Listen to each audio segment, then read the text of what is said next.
নমস্কার বন্ধুরা, আমার চ্যানেলে তোমাদের অনেক অনেক স্বাগত, ভালোবাসা জানিয়ে আমি নিয়ে চলে এসেছি নতুন একটা রেসিপি। তোমাদের আজকে বানিয়ে দেখাবো শীতকালে টাটকা সবজি দিয়ে শিম কাতলা।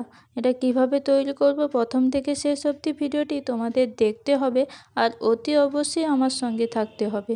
তো চলো, প্রথমে আমি এখানে নিয়েছি শিম, এইভাবে গোটা করে কেটে নিয়েছি। আর এখানে নিয়েছি বেশ কয়েকটা আলু, এইভাবে আমি লম্বা লম্বা করে কেটে নিয়েছি। আর এখানে নিয়েছি কাতলা মাছ। তো কাতলা মাছটা আগে নুন আর হলুদ দিয়ে আধ ঘন্টা আমি মেখে রেখে দেব। এই জন্য পরিমাণ মতো লবণ, পরিমাণ মতো হলুদ গুঁড়ো নিয়ে এবার হাতের সাহায্যে পুরো কাতলা মাছটা নুন আর হলুদ মাখিয়ে এটা তোমাকে আধ ঘন্টা রেখে দিতে হবে, যাতে নুন আর হলুদগুলো ভালোভাবে মাছের মধ্যে মিশে যায়। এবার আমি কড়াইতে সাদা তেল গরম করে নেব। সাদা তেল গরম হয়ে যাওয়ার পর আমি এর মধ্যে দিয়ে দেবো পরিমাণ মতো হলুদ গুঁড়ো। হলুদ গুঁড়োটা দিয়ে আমি শিমগুলোকে ভেজে নেব আর পরিমাণ মতো লবণটা দিয়ে দেব। দিয়ে এবার হালকা হাতে আমি এগুলোকে ভেজে নেব। বেশি কড়িয়ে ভাজার দরকার নেই, হালকা হাতে ভেজে নিলেই হবে। সুন্দর করে হালকা হাতে শিমগুলোকে এইভাবে গোটা গোটা করে আমি ভেজে তুলে নেব। দেখো, শিমগুলো হালকা করে ভেজে আমি তুলে নিয়েছি। এইবার আলুগুলোকে আমি সুন্দর করে ভেজে নেব। ভেজে নেওয়ার পর এগুলোকেও তুলে নেব। আবার কড়াইতে বেশ অনেকটা পরিমাণ তেল দিয়ে মাছগুলোকে আমি ভেজে নেব। এপাশ ওপাশ করে মাছগুলো লালচে করে ভাজা হয়ে গেলে আমি এবার সবকটা মাছ এখান থেকে তুলে নেব। দেখো, মাছগুলো আমার সুন্দর করে লাল হয়ে ভাজা হয়ে গেছে, আমি এগুলোকে তুলে নিচ্ছি। সবকটা মাছ আমি তুলে নেব।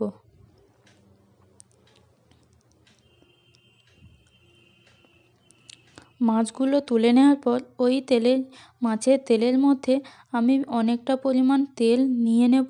নিয়ে নেওয়ার পর আমি ওর মধ্যে দিয়ে দেবো পেঁয়াজ, কুচনো পেঁয়াজ হাফ বাটি, ছোটো বাটির হাফ বাটি মতো পেঁয়াজ নিয়ে দেব। দিয়ে দেওয়ার পর পেঁয়াজটা ভালোভাবে ভাজা হয়ে গেলে এর মধ্যে দিয়ে দেবো বেশ অনেকটা পরিমাণ চেরা টমাটোমটা দিয়ে এইভাবে হাতের সাহায্যে নাড়তে থাকবো, যাতে করে টমাটোমটা গলে যায়। এরপর এর মধ্যে দিয়ে দেবো 1 চামচ রসুন পেস্ট, 1 চামচ আদার পেস্ট, তারপর দিয়ে দেবো 1 চামচ ধনে গুঁড়ো, 1 চামচ জিরে গুঁড়ো, 1 চামচ করে হলুদ গুঁড়ো, তারপর দিয়ে দেবো 1 চামচ লঙ্কার গুঁড়ো। দিয়ে এবার হাতা দিয়ে নাড়তে থাকবো। যতক্ষণ না এখান থেকে তেল ছাড়তে শুরু করছে ততক্ষণ হাতা দিয়ে এইভাবে নাড়তে হবে।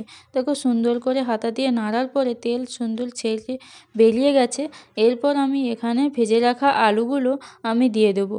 দেওয়ার পরে আমি জলটা দিয়ে দেবো আলুটা সেদ্ধ হওয়ার জন্য, কিন্তু শিমগুলো তোমরা দেবে না। আলু সেদ্ধ হয়ে যাওয়ার পর তোমরা তারপরে শিমটা দেবে। এরপর আমি ঢাকনা চাপিয়ে এটা 15 মিনিট মতো হতে দিতে হবে। 15 মিনিট পর দেখো, আলুগুলো আমার প্রায় সেদ্ধ হয়ে গেছে। এবার আমি ভেজে রাখা শিমগুলো দিয়ে ঝোলটা ফুটিয়ে নেব, যাতে গা মাখা হয়ে আসে। এরপর শিমগুলো দেওয়ার পরে আমি ভেজে রাখা মাছগুলোকে এর মধ্যে দিয়ে ঝোলটা আমি ফুটিয়ে নেব। দেখো, বেশ সুন্দর করে ঝোলটা ফুটে গেছে। আর একটু গা মাখা হয়ে গেলে আমি এটা নামিয়ে নেব।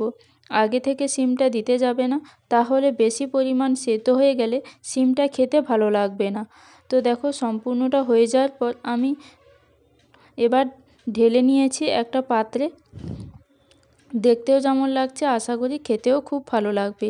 তো এখানে আমি নিয়েছি গরম মশলা গুঁড়ো, এলাচ, লবঙ্গ, দারুচিনি, সেখানে একটা গুঁড়ো করে এবার আমি হাতের সাহায্যে এগুলোকে ছড়িয়ে দেব। হাতের মাপে গরম মশলা বা যে কোনো মশলা দিলে বেশ মাপটা বোঝা যায়। তোমরা চাইলে এই হাত দিয়ে মশলাটা দিতে পারো, তাহলে পরিমাণটা বোঝা যায়। তো গরম গরম চ্যানেলটিকে সাবস্ক্রাইব করে রাখো। ভালো থেকো, খেয়ে দেখো। আশা করি দেখা হচ্ছে পরের ভিডিও। লাইক, কমেন্ট এবং শেয়ার করে দিও। আর নতুন